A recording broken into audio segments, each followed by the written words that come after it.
porque, assim, eu já passei por muitas escolas, né, como aluna de pedagogia, como pesquisadora, depois como professora, muitas escolas, então, algumas eu fui efetiva, outras não, e acho que nenhuma escola teve um projeto político que fosse escrito a tantas mãos, né, e que tivesse tanto a delicadeza que tem, né, com a sua comunidade. Enfim, né, eu precisava compartilhar isso com vocês, então, assim, é daqueles encontros que aquece o coração, viu? Então, vamos lá. Eu vou aqui tentar colocar meus slides. Hoje eu me embananei um pouquinho, mas acho que o Jefferson me ensinou. Agora eu vou conseguir aqui. Aí eu não vou ver mais vocês.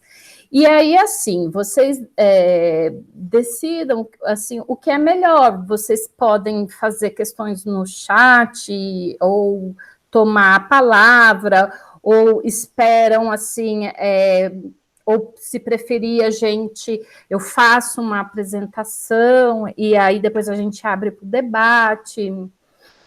Eu não sei como que vocês estão acostumados, o que é melhor, mas aí eu vou pedir, por favor, para a Débora ir me ajudando. Sim, Vanessa, se você tiver, aí depende um pouco assim, você organizou o pensamento de uma forma que você acha mais tranquilo, passar ele todo e depois começar a abrir para o debate, ou você organizou de uma forma que vai ter perguntas no meio e tal?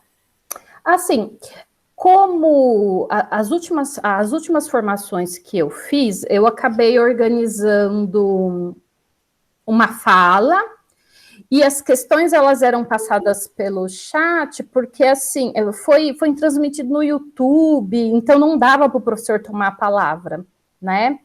Então eu acabei, acho que entrei um pouquinho nesse modelo. Mas aqui também é uma aula e eu posso mudar de acordo com... Então, Vanessa, se for o caso, vamos fazer assim, os professores que quiserem falar, quiserem fazer perguntas durante a fala, pode levantar a mãozinha, a Vanessa não vai ver, mas aí eu tô aqui, eu vejo que levantou a mãozinha aqui, aí eu chamo você, Vanessa, falo, olha, tem duas mãozinhas levantadas e tal, a gente vai conversando. Se quiserem aguardar ela terminar também, tranquilo. Então, a gente deixa à vontade para eles irem falando se quiserem. Porque às vezes tem coisa que a gente não consegue entender na hora e precisa entender aquilo para avançar, né? E tem coisa que dá para esperar, né? Sim, sim. É o critério deles, então. Que eu vou ficar vendo só os slides aqui. Não, mas eu vejo a mãozinha, se alguém levantar Legal. a mão. Ou se colocar no chat também, a Débora traz aí para mim, tá? Eu vou colocar aqui, procurar aqui uma guia. Não, é uma tela inteira, isso. Isso. Compartilhar.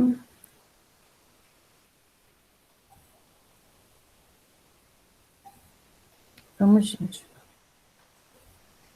Peraí. Pronto. Quando aparecer pra gente, eu falo. Vê se... Tá aparecendo. Tá aparecendo. Só falta... Vou colocar aqui. E aí, como que tá? Tá ótimo, tá grandão, tá ótimo. Tá a sua formação pedagógica. Ah, legal. Então, aqui tem um contato de e-mail para quem quiser fazer contato. Tem aqui um Insta de uma página que às vezes eu publico alguns trabalhos, principalmente na área da alfabetização, e aí também consegue o contato do meu celular, eu estou à disposição para vocês a qualquer momento, tá? Eu tomei a liberdade de pensar num tema geral para o nosso encontro, que é dessa semana e para a semana que vem, tá? Então, fundamentos da pedagogia histórico-crítica e psicologia histórico-cultural. Então, aspectos didáticos e metodológicos do processo de alfabetização, tá? Então, essa semana a gente começa no dia de hoje falando principalmente da base da constituição da pedagogia histórico-crítica, né, como ela surgiu, né, quais são seus fundamentos, qual foi seu percurso histórico, tá? Talvez pelo PPP que eu tomei contato de vocês, pode ser que alguns de vocês já tenham trabalhado com esse conteúdo, né? Então, mas sempre que a gente traz um mesmo conteúdo, ele sempre, de alguma forma, acaba assumindo uma outra perspectiva, né? À luz de outra pessoa, de outra condução. Para a próxima aula, né, então, para o nosso próximo encontro, na quarta-feira, eu pretendo, juntamente a vocês, né, aprofundar um pouco na questão da didática para a pedagogia histórico-crítica, discutir com vocês a questão dos passos, né, tal como ficou conhecido no cenário educacional brasileiro, né, quais, né, os problemas que a gente precisa levar em conta e rever, né, de alguma forma, e quais são possibilidades emancipatórias, de maior emancipação em relação à didática na pedagogia histórico-crítica, né? Então, alguns questionamentos sobre o planejamento pedagógico, tá? Na próxima semana, então, na segunda-feira, no dia 26, a gente começa a falar, né, como se a gente vai afunilando, né, de alguma forma, e entrando na questão da alfabetização, né, então, como pensar a organização do ensino no referencial histórico-crítico. Por que histórico-crítico? Porque diz respeito à psicologia histórico-cultural e à pedagogia histórico-crítica. E daí, né, a gente vai, de alguma forma, discutir essa articulação que vai se dar, né, entre esses dois campos do conhecimento. Então, nesse momento, a gente vai pensar, né, as principais contribuições da psicologia para o desenvolvimento humano e como a gente pode organizar o ensino com enfoque na apropriação da língua portuguesa, da alfabetização, no campo pedagógico, tá? E na próxima quarta-feira, a gente vai falar, né, do desenvolvimento da escrita para a psicologia histórico-cultural, pedagogia histórico-crítica. Então, eu ouvi vocês dizendo, não, então, vai ter aplicação da sondagem e tudo mais. Então, aqui a gente vai falar da avaliação da escrita no referencial histórico-crítico. Então, se a gente tem lá para o construtivismo, para Emília Ferreiro, para Ana Teberoski, as etapas de desenvolvimento da escrita, então, a pré-silábica, a silábica alfabética, a alfabética, a gente vai ter aqui outras fases e outros entendimentos acerca do desenvolvimento da escrita. Então, algumas fases do Lúria, como a escrita pré-instrumental, a atividade gráfica diferenciada, pictográfica, enfim, que vão ser objetos, então, do nosso último encontro. Certo? Até aqui tudo bem, pessoal? Vamos seguindo. O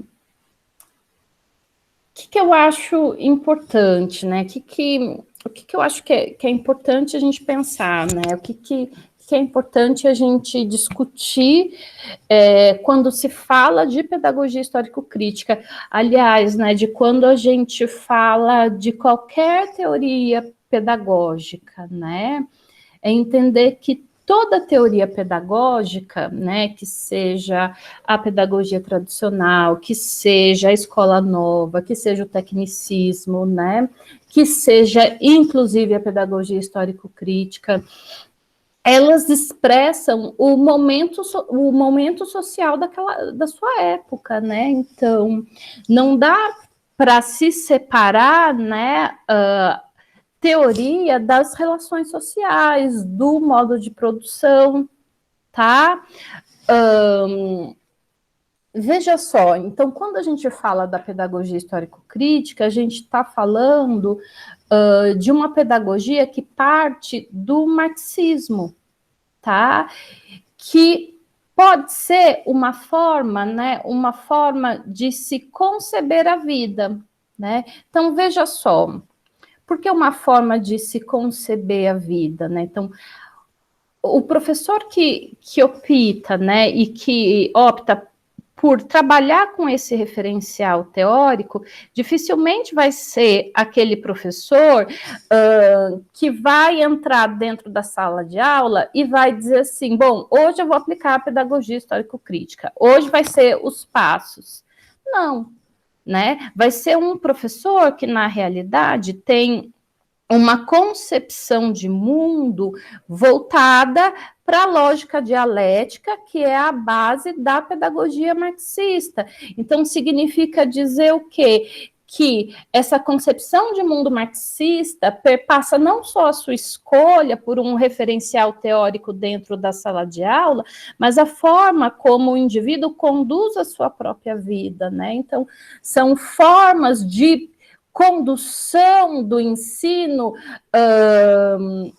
muito mais complexas, né? Muito mais complexas e intensas do que algo técnico, tá?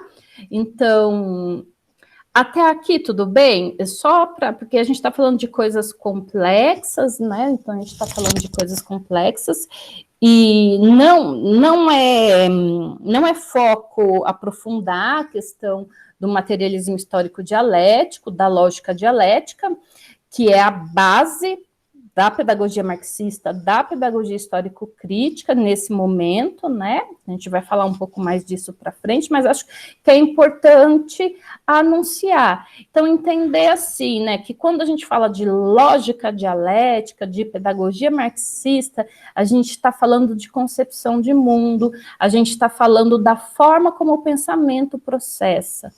Tá? Então, eu posso ver a vida de uma forma em que eu enxergo a luta de classes, ou eu posso ver a vida de uma forma em que eu não enxergo a luta de classes, tá? E aí, para começar essa discussão, né? Para começar essa discussão, eu separei para vocês, então, acho que uma das primeiras obras do professor Saviani, né? Um compilado de artigos que ele desenvolveu, principalmente na década de 70, antes da década de 70, e que ele resolveu, nesse período, fazer uma organização desse material e publicou com o nome do livro Escola e Democracia, tá? Então, a gente vai discutir um pouco desse primeiro capítulo, para entender um pouco o percurso histórico da pedagogia histórico-crítica, tá? Então, vamos lá. Então, a gente tem aqui, né, as teorias da educação e o problema da marginalidade. Ele inicia o texto, então, né, falando de um problema. Então, ele parte de um dado da realidade, tá? Que dado é esse, né? Então, que em 1970, 50% dos alunos da escola primária na América Latina não estavam alfabetizados, né? E mais que isso, né? Crianças em idade escolar sem frequentar a escola, tá? E aí, aliás, antes da gente avançar no raciocínio, né, quando ele traz o questionamento de como explicar esse dado, né, ligado à escola, ligado ao processo de alfabetização, inclusive, né, ao fracasso escolar no processo de alfabetização, o que a gente precisa pensar? Ó, nós estamos falando de 1970, hoje nós estamos, né, 2021, tá? Como será que fica a questão da marginalidade na América Latina hoje? né? Então, alguns vão dizer que a marginalidade foi superada, uma vez que todas as crianças estão inseridas no processo educativo, estão inseridos na escola. Mas aí a gente precisa questionar a qualidade dessa inserção, né? O que está sendo entendida como inserção aqui? O estar dentro da escola ou estar inserido ao processo pedagógico, né? Então, quando a gente, de alguma forma, vê índices alarmantes de analfabetismo funcional, a gente vai perceber que o cenário não mudou tanto assim, tá? E que a escola, a vaga garantida do aluno, não significa, né, inserção de fato, tá? Então, como explicar esse dado, né? Como as teorias pedagógicas, ao longo da história, foram se posicionando diante da categoria marginalidade, tá? Né? Então, o que é marginalidade, né? No caso aqui, é estar à margem, né, do processo pedagógico nesse momento. E aí, né, tomando como base, né, a categoria marginalidade, ele vai dividir, né, as teorias da educação em dois principais grupos, né? Então, a gente vai ter as teorias não críticas e as teorias crítico-reprodutivistas, tá? As teorias críticas, né, elas vão ser teorias que vão entender que a escola seria um instrumento de equalização social, tá? Então, que por meio da escola, né, que por meio do processo educativo, por meio da educação, a gente iria, de alguma forma, né, dar conta e amenizar o problema da desigualdade social, tá? Então, essas teorias ficaram conhecidas na história como pedagogia tradicional, né? Escola nova e pedagogia tecnicista, tá? Por sua vez, as teorias crítico-reprodutivistas, elas vão dizer exatamente o oposto, né? Elas vão dizer assim, não, né? A escola, de forma alguma, acaba amenizando a desigualdade social. A escola, tal como está constituída, muito pelo contrário, ela está reproduzindo a desigualdade social, tá? E aí, né, a gente vai falar da teoria do sistema de ensino, né, como violência simbólica, proposto pelo Bourdieu. A gente vai falar, então, da teoria da escola como aparelho ideológico de Estado, e a gente vai falar, né, da teoria da escola dualista.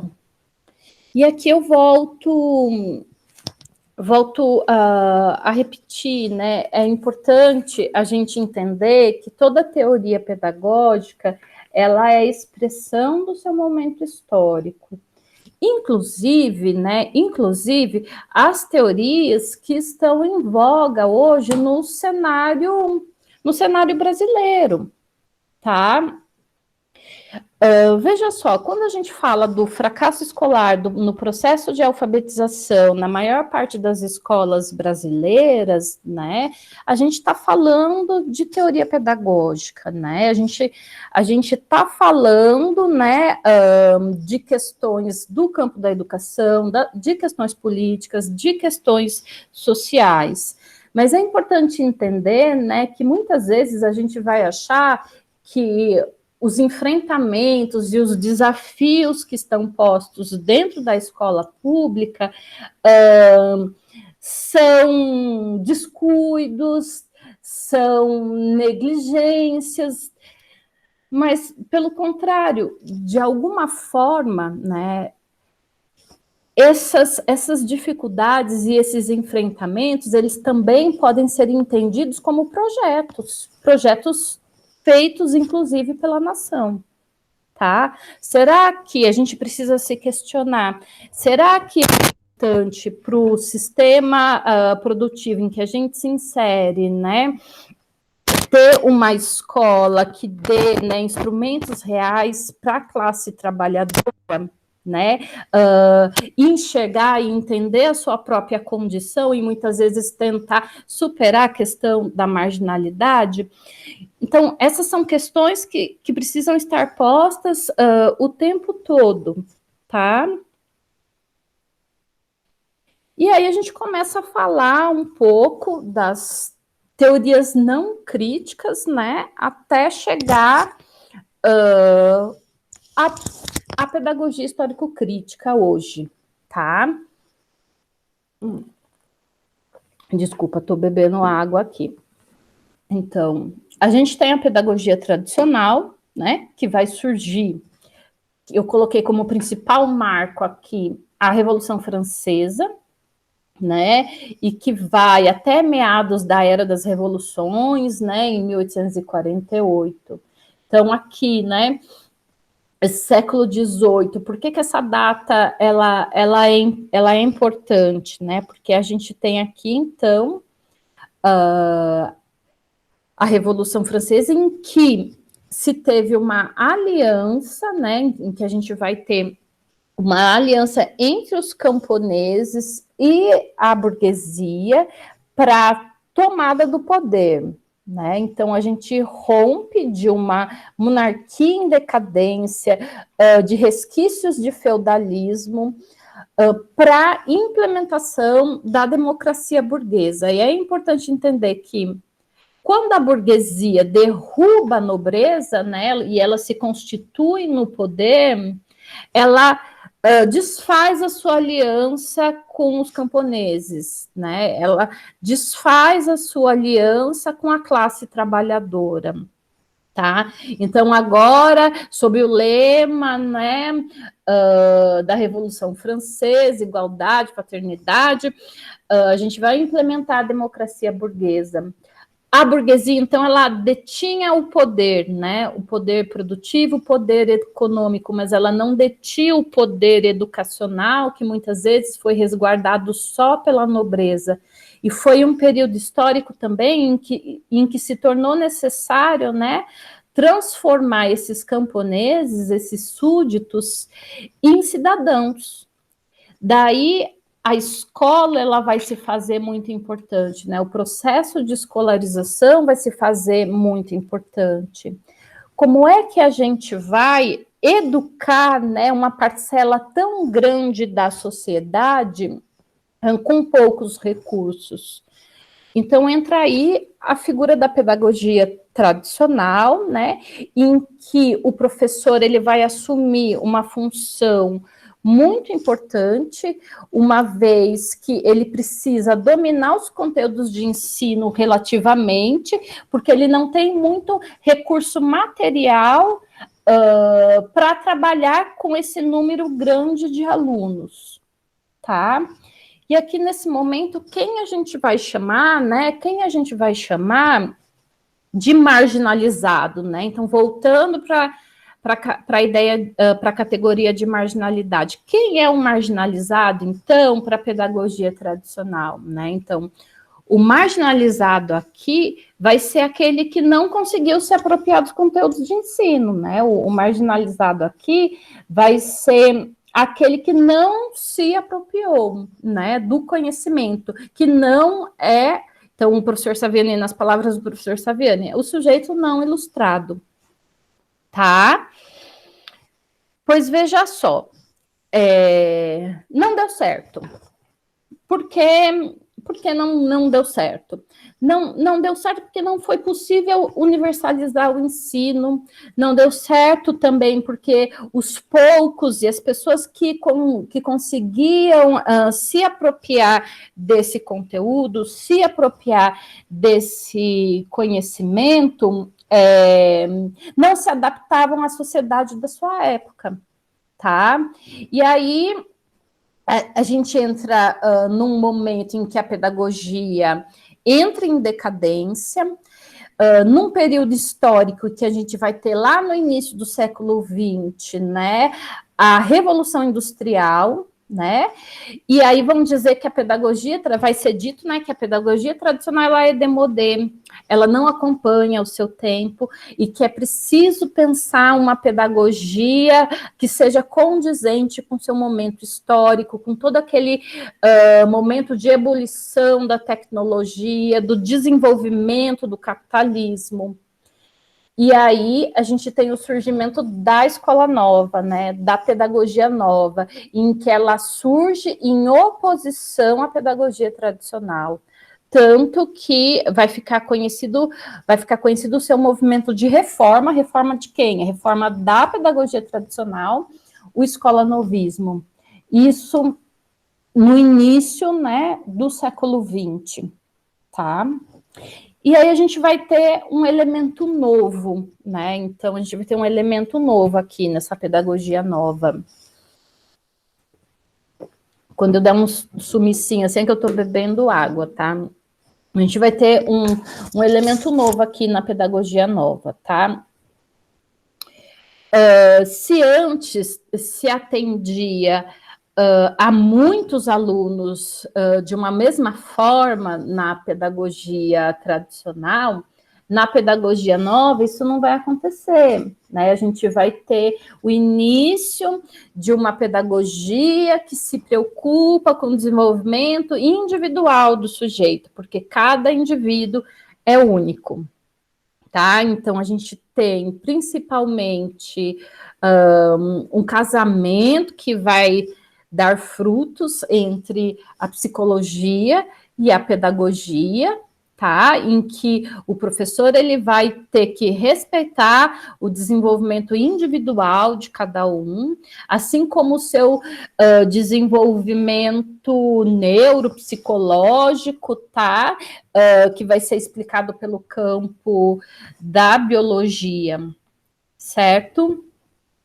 Então, aqui desponta a contribuição do Piaget, que nunca foi psicólogo, Piaget era biólogo, né, em que ele vai aplicar, de alguma forma, questões da biologia ao desenvolvimento humano. Então, da mesma forma em que um animal, ele estudava lá os lagos suíços, os moluscos nos lagos suíços, ele vai estudar a adaptação do sujeito ao seu entorno, e vai entender que a apropriação do conhecimento, que o desenvolvimento do conhecimento, então, vai se dar por meio da ação que o sujeito realiza com um objeto naquele ambiente, tá?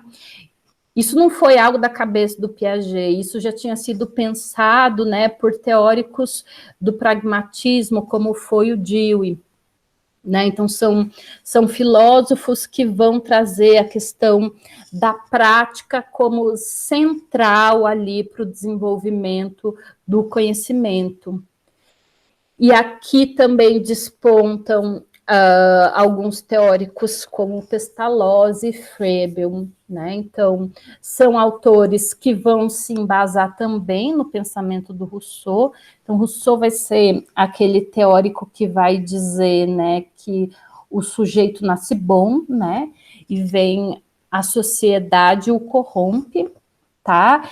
Quase entendendo assim que existe algo de bom que é dado de maneira inata ali para o sujeito, tá? E que a gente precisa tomar cuidado muitas vezes na figura do professor para não matar isso que é bom dentro da criança, né? Então, que prevalece muito essa questão daquilo que é dado de maneira inata, e que muitas vezes a gente entende nos dias de hoje e gera muita polêmica a ideia do dom, né? Aquilo que é o talento inato. Então, os teóricos desse tempo, eles vão caminhar, né, nessas correntes da filosofia do inatismo, do pragmatismo, todas correntes essa que a gente vê hoje dentro das teorias pedagógicas, inclusive dentro dos nossos documentos oficiais, né? Então, a questão do pragmatismo é muito forte lá na Base Nacional Comum Curricular, assim como a ideia inatista também, que vai perpassar o pensamento piagetiano e tudo mais. Enfim, então, Froebel foi um teórico que pensou a questão da educação infantil, que criou os jardins de infância, enquanto, né, e aí cabe dizer, né, esses jardins de infância, eles serviram à elite, tá? E não à classe trabalhadora. Então, a gente falou de Revolução Industrial, então a gente está falando do momento histórico em que a mulher, né, foi para a fábrica, em que a mulher da classe trabalhadora foi para a fábrica e não tinha com quem deixar seus filhos, e ficavam resguardadas algumas mulheres na condição totalmente assistencial, tá? Então, o ensino infantil existiu só para uma parcela da população nesse momento. E aí cabe dizer, né, que a pedagogia nova não eclodiu. Por que ela não eclodiu? Porque ela é uma pedagogia cara, né? Então, como pensar, por exemplo, a pedagogia nova em que precisa respeitar as diferenças de cada sujeito, de cada aluno, por exemplo, no cenário brasileiro. Então, como que um professor sem recurso material nenhum, sem suporte nenhum, né, que deveria ser provido pelo poder público, vai dar conta individualmente de 50 alunos, de 40 alunos? Ruim, continua dando ruim, né? Então, aí a gente sobrecarrega o professor, e aí vai para a síndrome do burnout e tudo mais que a gente já conhece.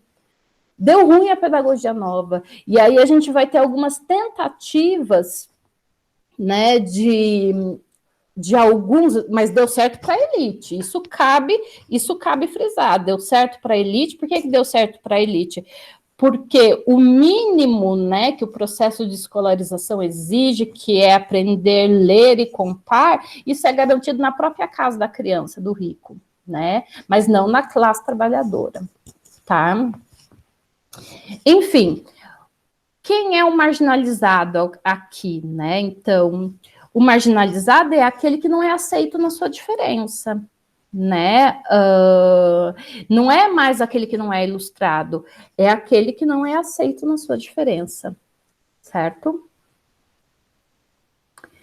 Aqui eu acho que o professor Saviano ele faz, né? Ele faz uma síntese bem importante, bem interessante, que ele vai dizer, né? Qual a principal mudança que a gente vai ter, né? Da pedagogia, da mudança da pedagogia tradicional para a escola nova, né? Então, a gente vai, né, a gente vai ter um deslocamento, né, da questão pedagógica lá na pedagogia tradicional para o psicológico aqui na escola nova. Então, a gente vai ter uma mudança da ideia dos conteúdos de ensino para o enfoque mais na forma como se ensina. A gente vai ter, né, uma mudança em que o professor deixa de ser o protagonista para que o aluno seja o centro do processo pedagógico, vai deslocar do esforço para o interesse, da disciplina para a espontaneidade, para o diretivismo pedagógico, para o não diretivismo. E acho que, por fim, né, o importante para a nova teoria não é mais aprender, né, como foi preconizado lá na pedagogia tradicional. O importante aqui vai ser aprender a aprender. E o professor, o que vai ser importante para o professor aqui? Ensinar o seu aluno a aprender a aprender. Tá? Então, o professor aqui, ele vai funcionar como uma espécie de facilitador do processo pedagógico, certo? Alguns teóricos, né,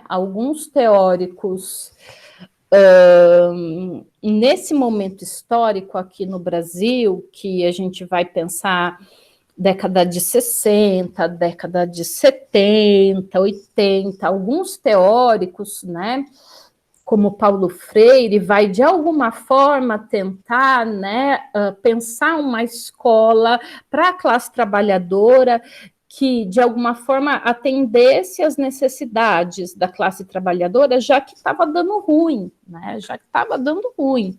Então, de alguma forma, se tentou tornar popular a pedagogia nova, tá? E aí, com essa pedagogia em decadência, né, no final da primeira metade do século XX, a gente tem aqui, né, no final da primeira metade, então, do século XX, a Guerra Fria, tá? Então, o que foi a Guerra Fria? Foi essa disputa tecnológica entre Brasil e Estados Unidos, depois da Segunda Guerra Mundial, né? Então, em que se começa a desenvolver tecnologias de ponta, e essa ideia, essa supervalorização da tecnologia vai chegar na sala de aula, tá? Então, o modelo Fabril vai tomar conta do cenário pedagógico. Então, vamos pensar assim, se lá com o modo de produção capitalista, né? Se lá no modo de produção a gente tinha antes o artesão, né? Que escolhia os instrumentos do seu trabalho, que sabia os desígnios do seu próprio trabalho. Isso vai deixar de existir, porque ele vai atender aos objetivos de um trabalho que não é mais dele, né? Em que a gente parcela, fragmenta, cada um faz um pouquinho e no final a gente vê o resultado, que nem os alunos fazem com os trabalhos em grupo, né? Que nem a gente faz também quando está estudando. Esse é o modelo Fabril, né? E qual é o grande problema? O grande problema é que muitas vezes esse trabalhador e esse professor não se identifica com aquilo que ele faz, né? Certo? A gente vai ter o quê? Então, o uso da tecnologia na sala de aula, então, o retroprojetor, os PowerPoint da vida, e a figura daqui, figura dali, né? E a gente vai ver, né, que essa forma de organização, né, racional, que tira, por vez, as interferências subjetivas do trabalhador e do professor no modelo Fabril, né, ele só busca a eficiência. E se a gente parar para pensar, né, quais os mecanismos que a gente tem dentro da escola para que essa eficiência aconteça? O controle por meio da burocracia, né? Então, é preciso fazer o documento X, o documento L, é preciso fazer isso, fazer aquilo. Isso é herança da pedagogia tecnicista, né? Então, a questão dessa burocratização do ensino, certo? O que é importante a gente entender aqui, né? Que o professor, ele também deixa de ser o centro do processo pedagógico, né? Então, por quê? Até mesmo o aluno, porque o que importa é a forma, o método, a tecnologia que ele faz uso passa a ser mais importante que os próprios conteúdos e mais que a relação professor-aluno, né? Então, isso é visível em algumas aulas em que slide, né? E o seu, eu acho que é o fone. Eu acho que o fone, não sei se você está mexendo no fone, que algumas vezes você mexe e aí faz bastante ruído. Agora mesmo a gente parou um pouco de ouvir porque ficou um ruído. Aí você estava falando, agora parou, né, o ruído. Não sei quando você falar. Tá ouvindo o ruído? Ótimo, não, agora não. Aí a gente tava. Acho que eu tô tacando a mão no microfone. Deve ser isso. Desculpa, gente. Imagina, tudo bem. Nenhuma dúvida falando até sobre aqui. O quanto... Ah, tá. Vamos ver se o pessoal tem dúvida. Eu acho bom. Gente, não é algo fácil. A gente está falando de coisas complexas, como a Vanessa colocou. É bem difícil. Bora tirar as dúvidas para a gente avançar sem dúvidas, né? pessoa se cadastrar no Pequeno Grupo. Vanessa, eu tenho uma dúvida, eu não sei se tem um pouco de relação com o que eu vou falar. Hoje em dia, se fala muito em metodologias ativas de aprendizagem, né? E há aquele objetivo maior de que é para colocar o aluno no centro do processo e toda aquela coisa. Mas, dentro das metodologias que vão aparecendo aí de aprendizagem, existe um apelo enorme para o uso de tecnologias, principalmente digitais, né? Você acha que essas metodologias, elas são, de uma certa forma, herdeiras dessa pedagogia tecnicista? Porque, de uma certa forma, a nossa sociedade ela tem várias demandas hoje, né? E essas demandas passam muito por essa vida híbrida que a gente tem, com tecnologia e tal. Mas eu sinto que, de alguma forma, a gente pode deixar passar coisas que são muito caras para a formação humana, né, do indivíduo. Pega, por exemplo, o novo ensino médio. O novo ensino médio, ele está deixando passar de largo ali a filosofia, a sociologia, que são matérias que são extremamente importantes, né, para a formação do cidadão. Queria saber se há mesmo essa relação, se são herdeiros. Sim, muito boa a sua questão, João. Obrigada pela sua colocação. As metodologias ativas, né, assim como os usos da tecnologia hoje, sim, são herdeiras tanto das metodologias ativas da Escola Nova, né, assim como a tecnologia hoje, ela é herdeira da pedagogia tecnicista. E foi importante a sua questão, né, para a gente pensar o seguinte, João, que acho que é uma coisa que eu deixei passar. Quando você traz, né, a questão da BNCC, né, o que é a BNCC? Né? A BNCC, ela é um compilado eclético de todas essas teorias que a gente está estudando. Então, lá a gente vai ter saberes práticos da Escola Nova, então lá a gente vai ter uso de tecnologia que é da pedagogia tecnicista, e isso, por vezes, né, acaba, de alguma forma, enfraquecendo o professor, né? O trabalho do professor, olha, agora eu tenho que usar metodologia ativa, agora eu tenho que usar tecnologia, né? E o professor já não sabe mais o que faz. Então, vou pensar num exemplo dentro do campo da alfabetização, não sei se tem professores do Fundi 1 aqui, que passaram pela questão pelo momento que, quando a gente tem a implementação do construtivismo lá na década de 80, né, chega um movimento que vai dizer para alguns professores que ensinavam a alfabetizar no método tradicional, né, olha, agora acabou o método tradicional, agora é construtivismo, agora não tem mais cartilha não, caminho suave não existe.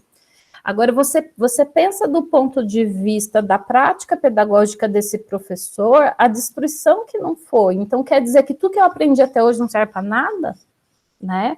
Então, é assim que as nossas práticas, elas têm se constituído nesse cenário, né? Então, num cenário em que a gente tem agora um compilado de tudo e que o professor precisa se adaptar, e a gente vai ver aqui na questão da pedagogia tecnicista mesmo, quem vai ser um marginalizado aqui na pedagogia tecnicista? O incompetente. Por que o incompetente? Porque é aquele que, inclusive, não segue as competências lá da BNCC, né? E aí é um discurso perverso. Por que é um discurso perverso? Aí eu vou explicar. Então, você cria lá um manual de competências que você precisa desenvolver, né? Não consegui na minha sala. Não é porque agora eu tenho que me adaptar ao ensino híbrido, não é porque eu tenho problema com os de internet em casa, não é por conta disso, né? Que eu não consegui desenvolver essa competência, é porque eu sou incompetente. Então, o Estado vem, retira, né, aquilo que é da sua responsabilidade e coloca no sujeito, né, e coloca no professor, e coloca no coordenador, e coloca no diretor.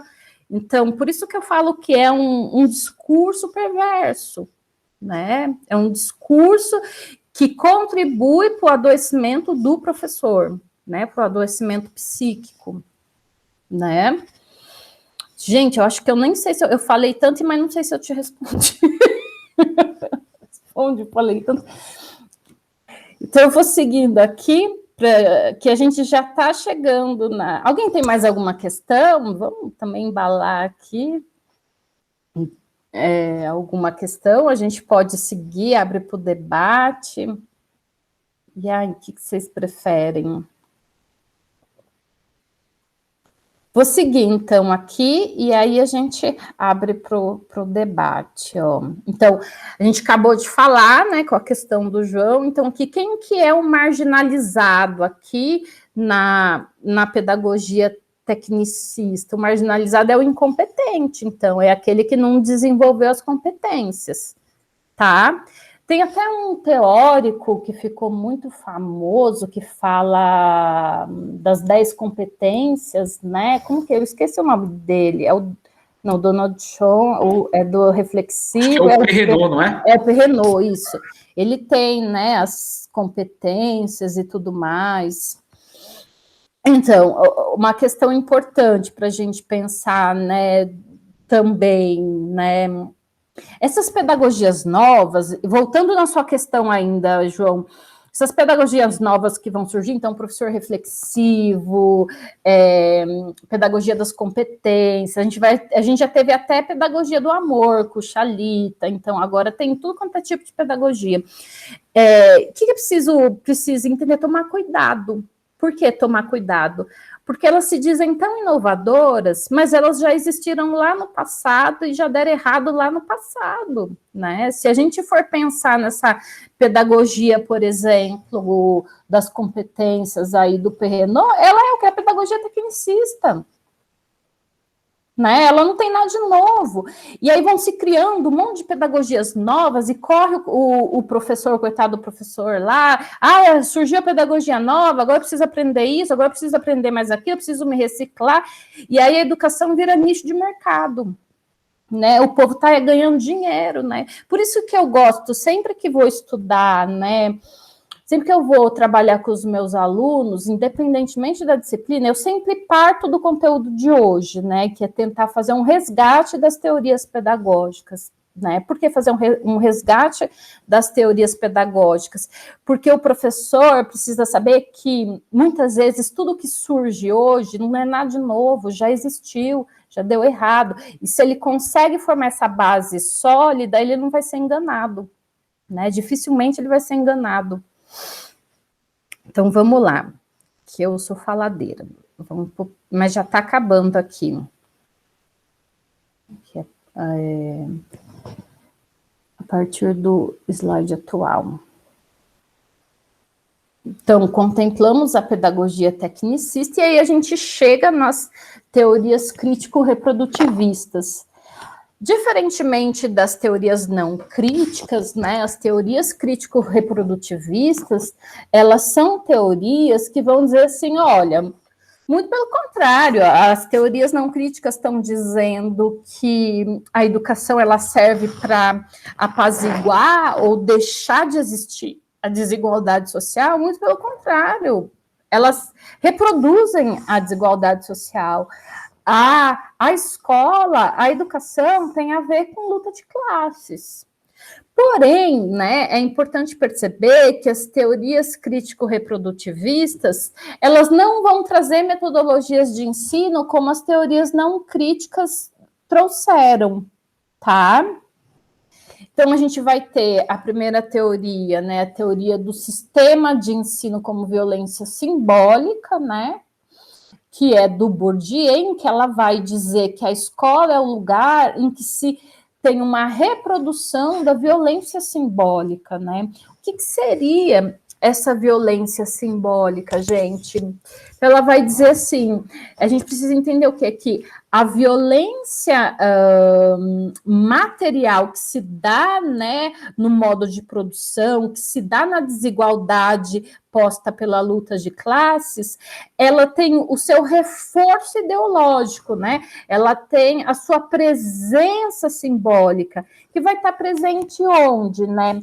Além da escola, por exemplo, que é um dos principais meios de propagação dessa violência, a gente vai ter essa violência simbólica nos meios de comunicação em massa, a gente vai ter em pregações religiosas, a gente vai ter, né, presente isso na moda, onde há uma sobreposição, né, quando se tem uma sobreposição da cultura, né, da classe dominante, né, uma sobreposição da cultura da classe dominante sobre a classe dominada, né, sobre os trabalhadores, tá? Então aqui, né, para essa teoria, os marginalizados, eles são, né, os grupos ou classes dominados. E a teoria do Bourdieu, ela vai servir, inclusive, né, para o pensamento do Althusser, quando ele vai chamar a escola, né, inclusive, de aparelho ideológico do Estado, tá? Então, ou seja, a escola é um locus em que a gente vai ter essa ideologia, né, ou seja, essa existência material da ideologia, tá? Que está posta naquela violência simbólica que a gente acabou de ver, né? Vai dizer que a escola ela está organizada de uma forma em que a gente precisa ensinar alguns conteúdos, né, para os alunos. Ele precisa saber mais ou menos o português, ele precisa saber mais ou menos a matemática, para ele saber manusear bem a máquina ali, né? Então, a gente inculca esses saberes práticos, alguns saberes pelas metades, né, para a classe trabalhadora, e deixa resguardada para uma elite, né, aquilo que de melhor a humanidade produziu, tá? É aquilo que eu falei para vocês, volto e repito, né? Então, a escola, a defasagem da escola tem a ver com luta de classes, e não é descuido político, é projeto de nação para que o capitalismo continue dando certo, tá? E, por fim, a gente chega na teoria da escola dualista, né, do Baudelaire e Stabler, que vai dizer o quê? Que a escola, então, ela é dividida, ela não tem nada dessa imagem unificadora que ela passa. Ela é uma escola dividida, ela é dividida em duas classes antagônicas, né, o rico e o pobre, né, a classe trabalhadora e a burguesia, tá? E aí ele vai dizer que a escola está organizada de uma forma, né, em que a burguesia sobrepõe a sua ideologia, sobrepõe a sua cultura na classe trabalhadora, muitas vezes a atacando, né? Por quê? Porque são as únicas formas, muitas vezes, de luta e organização que o trabalhador pode ter, tá? E o professor Saviano, ele vai dizer o que? Olha, veja só, né? Veja só. A gente viu, né, na visão idealista das teorias não críticas, que a educação não resolve o problema da luta de classes, que a educação não resolve o problema político dessa sociedade. Por outro lado, as teorias crítico-reprodutivistas, elas fazem uma crítica, né, às teorias não críticas, mas também não propõem uma metodologia e não dão nenhuma possibilidade de superação, né, dessas condições para a classe trabalhadora. E aí ele traz uma questão, né, ele traz uma questão para a gente pensar, né? Então, aqui, né, aqui ele já está as bases da histórico-crítica, né? Então, é possível uma teoria da educação que capte criticamente a escola como um instrumento capaz de contribuir para a superação do problema da marginalidade? Veja só, a gente viu com todas essas teorias que não dá certo, que não deu certo. Mas, então, seria possível a gente pensar, né, a partir das contribuições da teoria crítico-reprodutivista, da experiência da escola nova, da escola tradicional que não deu certo, será que a partir disso a gente poderia pensar uma escola que supere a questão da marginalidade? Essa é uma questão que ele faz, né? E essa é uma questão que eu também coloco para vocês, né? Para a gente pensar juntos. E aí ele vai dizer assim, né, que uma teoria do tipo enunciado, né, impõe-se a tarefa de superar tanto o poder ilusório, né, que caracteriza as teorias não críticas, como a impotência decorrente das teorias crítico-reprodutivistas, colocando nas mãos dos educadores uma arma de luta capaz de permitir-lhes o exercício de um poder real, ainda que limitado, certo?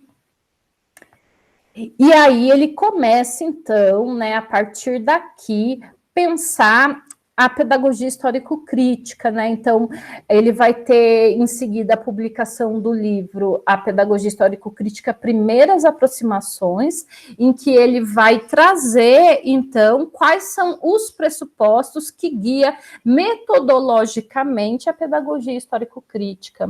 Mas aí, esse conteúdo, eu acho que talvez seja legal a gente começar a aprofundar, né, na próxima aula. E a gente pode discutir um pouco hoje, né, acho que para finalizar, essa questão, essa problematização que ele traz, as dúvidas de vocês.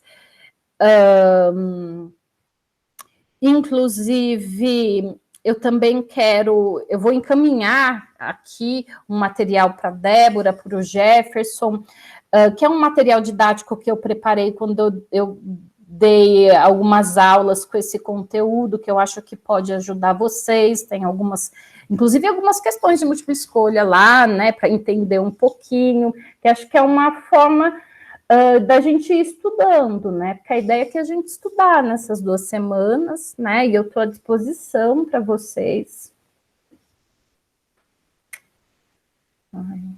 Acho que posso parar a apresentação, pessoal? Aqui. Acho que pode, Vanessa. Aí a gente abre, então, o debate. João já fez uma pergunta muito, muito rica, né, de elementos aí, pensando na questão das metodologias ativas.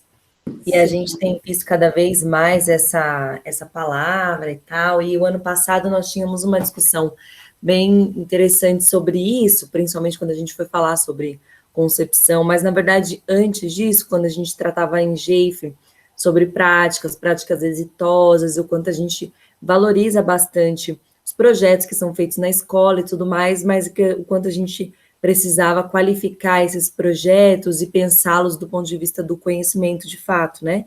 Que tipo de conhecimentos eles estão trazendo, porque muitas vezes a gente está nessa questão da metodologia ativa, produzindo aí uma metodologia e criando formas de trabalho que os alunos estão ali produzindo coisas, né, estão ali fazendo coisas e ocupados, e nós também estamos bastante ocupados e estamos trabalhando bastante, a gente se sente trabalhando mais, eles se sentem também fazendo mais coisas, mas nem sempre a gente percebe que está acontecendo o ensino-aprendizagem nesse processo daquele conhecimento lógico que sempre está se aprendendo. Eu acho que na vida a gente aprende, já na padaria comprar pão a gente está aprendendo. Então, colando TNT na parede, está aprendendo alguma coisa também. Mas do ponto de vista de pensar, os conceitos que a gente teria que estudar naquela disciplina, a gente está realmente estudando, ou ensinando e aprendendo, ou a gente está apenas se ocupando e ocupando o estudante. Então, a gente precisa ter essa... Eu queria saber se tem a ver isso que eu estou falando. Sim, a gente estava pensando sobre isso muito ano passado.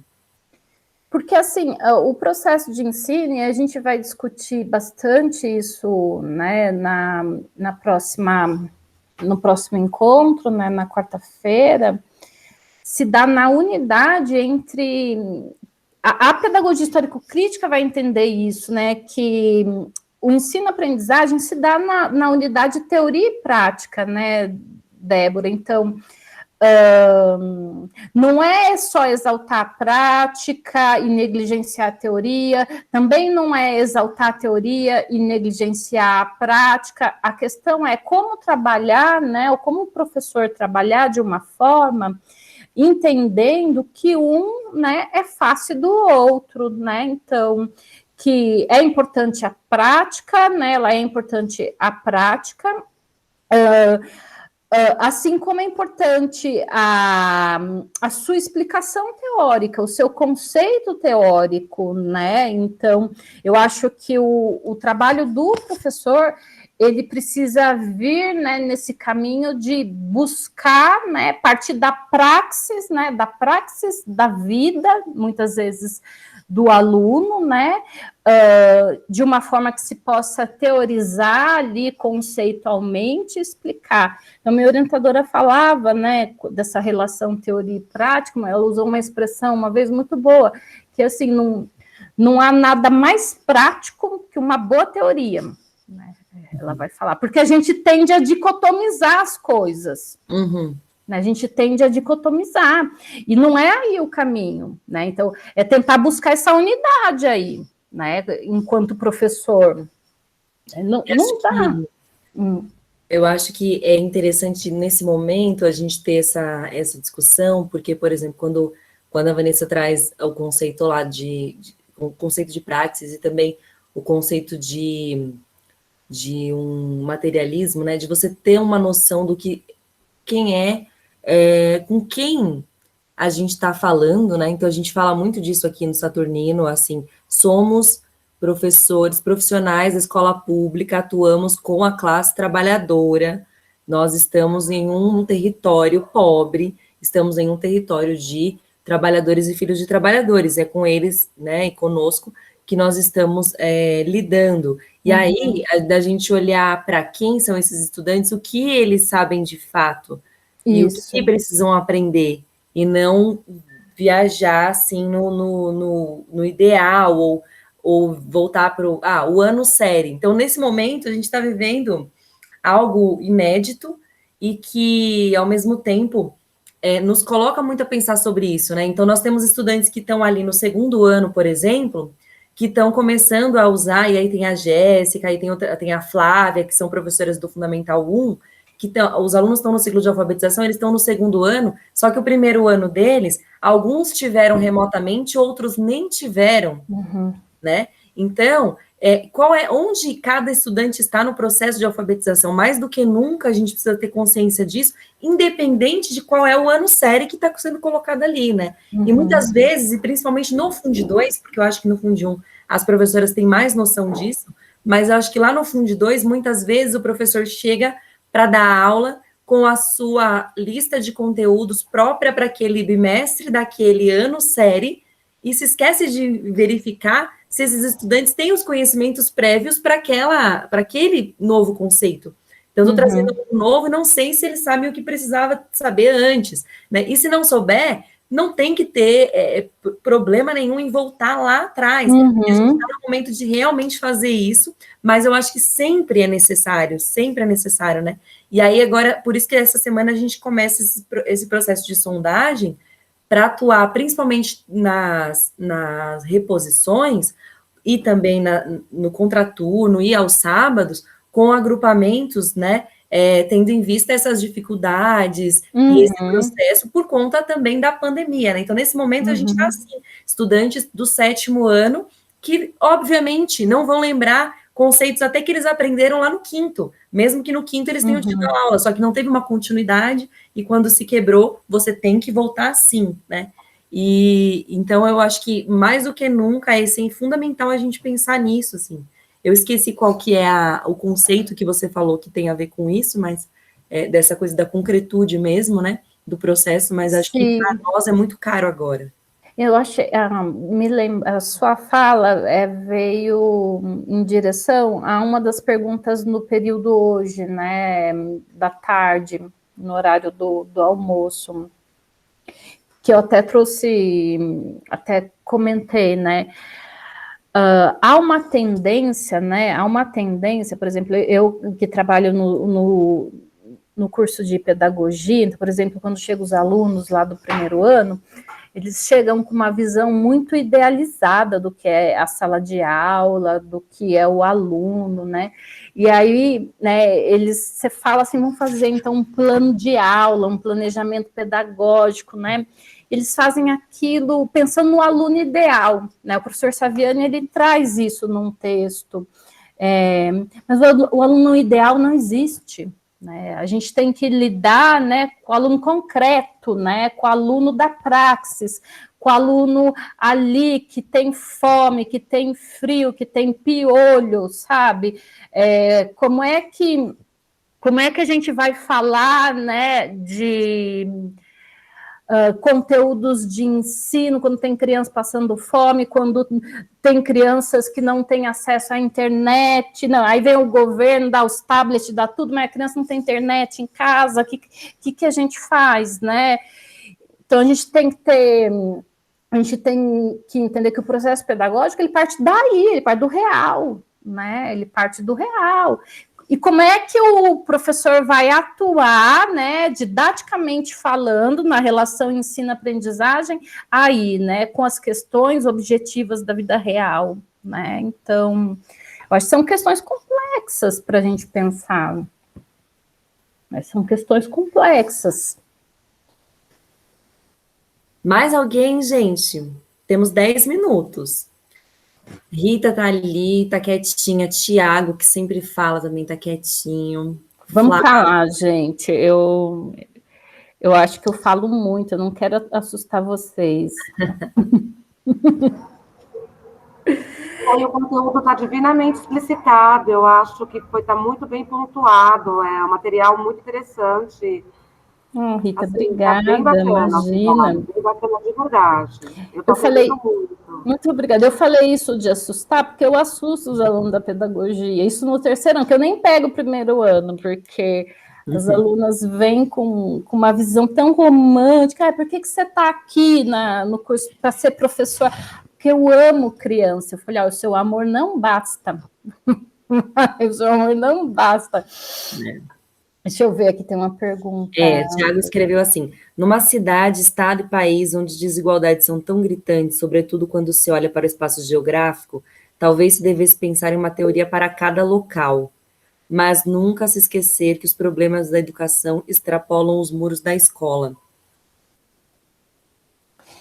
Eu acho, né, que, Tiago, e a gente pode pensar juntos, né, uma teoria para cada local. Eu acho que, de alguma forma, isso acaba se constituindo, né, dentro da escola, dentro da comunidade, de alguma forma, né, e aí, assim, voltando a falar nas teorias pedagógicas, né? Porque eu falei de um monte de teoria, e aí acho que pode ter ficado na cabeça de vocês assim, mas qual é a nossa teoria, né? O que está nos orientando aqui, né? Primeiro ponto, a gente precisa entender que existe a teoria que está posta lá nos documentos oficiais, né? Que é embasada no construtivismo, que é embasada, e o construtivismo é, de alguma forma, uma radicalização da escola nova. Então, os documentos oficiais têm, como o João disse, tem escola nova, tem pedagogia tecnicista, tem, inclusive, agora, se a gente lê alguns documentos oficiais, inclusive questões que a própria pedagogia histórico-crítica traz e que vão chamar de socio-interacionismo por conta do Vygotsky, né? Então, isso tem bastante nos documentos oficiais, e aí acho que fica aquela sensação assim, gente, mas o que eu sigo? O que eu faço? Né? E aí, diante de tudo isso, tem, né, a pedagogia histórico-crítica que surge como uma tentativa de resistência que vem surgindo em alguns locais, algumas secretarias de educação conseguiu implementar, né? Aí eu digo assim, né, como que fica o professor diante desse aglomerado de teorias, né? Eu acho que cada professor vai constituindo a sua prática, né, diante das condições objetivas que está dada ali, e a constituição dessa prática, ela é para o resto da vida, né. O que fica é assim, eu acho que é importante enfatizar isso, porque vocês estudaram, a gente estudou, a gente vem estudando, a gente vem se deparando com várias questões postas socialmente, e a gente está se constituindo enquanto professor nesse espaço, né? E pode ser que a gente aprenda coisas que foi ali da pedagogia nova, pode ser que a gente use recursos ali da pedagogia tecnicista, mas existem preceitos e pressupostos que devem guiar o nosso trabalho, e aí que vai dizer, né, que caminho seguir. Então, olha, para mim é importante que meu aluno aprenda. Então, se isso é importante que meu aluno aprenda, eu estou assumindo uma postura, né, uma postura diante da vida e assumindo, né, uma posição política enquanto ato educativo. E aí a gente vai ver que a pedagogia histórico-crítica, então, ela vai ser uma pedagogia que vai defender o ensino, né, que vai defender, que vai se preocupar com a aprendizagem dos alunos, mas que não pode, de forma alguma, desconsiderar a realidade, as condições objetivas, né? Acho que deve ter dado uma confusão na cabeça de vocês, tudo isso que eu estou falando, né? Eu estou falando isso... É bom. É bom que a gente dá uma mexida, né? Toca. E aí a gente começa a ficar desconfortável e estuda mais quando a gente está desconfortável. Porque, nossa, vou ficar pensando sobre isso, fico na semana, mas como assim? E aquilo que ela falou? E aí a gente vai pesquisar, né? Eu acho que é... Não vai pesquisar, não. Pode me escrever. Eu estou me colocando à disposição aqui, não tem que pesquisar, me manda mensagem, me manda e-mail, eu estou à disposição, né? Estou à disposição de vocês em qualquer momento. Para mim, eu digo e repito, assim, é um prazer enorme estar aqui, né? Poder estar compartilhando esse momento com vocês, né? Para mim é um prazer imenso, né?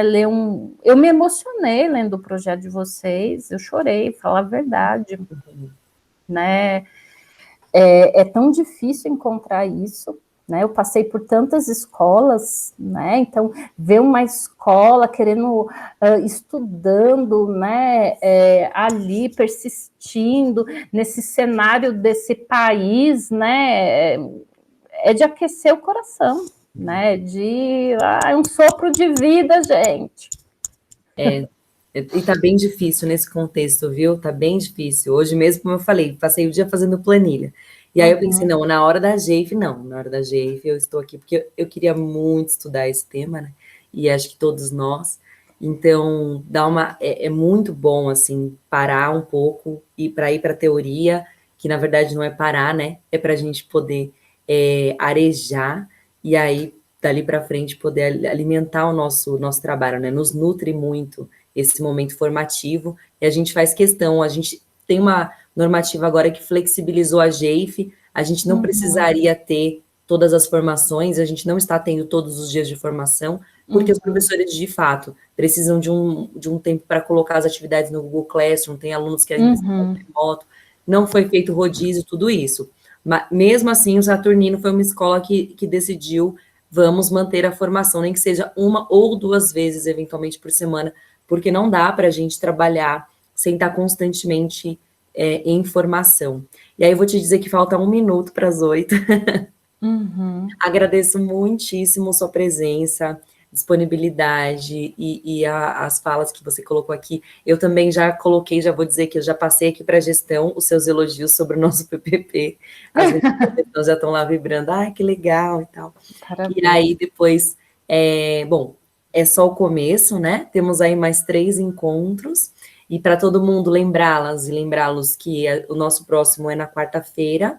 E aí, se tiverem dúvidas, se forem surgindo coisas, podem falar com a Vanessa, mas também podem guardar para quarta, se quiserem que a gente discuta juntos aqui essas questões. Vanessa, legal. Se você quiser fazer uma fala para encerrar. Eu agradeço. Eu tenho, assim, ciência que é um conteúdo, é muito conteúdo, né? É muito conteúdo, mas acho que ele era importante de ter sido trazido para cá, né?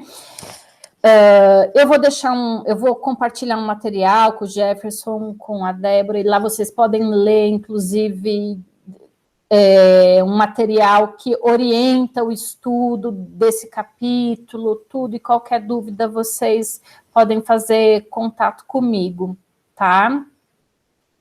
Muito obrigada, gente, pelo convite, é muito bom, foi muito bom estar aqui com vocês. Até mais, então. Até mais, Vanessa. Tchau, gente. Tchau. Até amanhã para vocês e até quarta para Vanessa. Até. Obrigada por tudo. Boa noite. Boa noite. A lista de presença está no chat e também vai estar na turma lá da GEIF dentro do Google Classroom, tá, gente? Beijos. Beijos. Tchau, tchau, gente. Boa noite. Boa noite.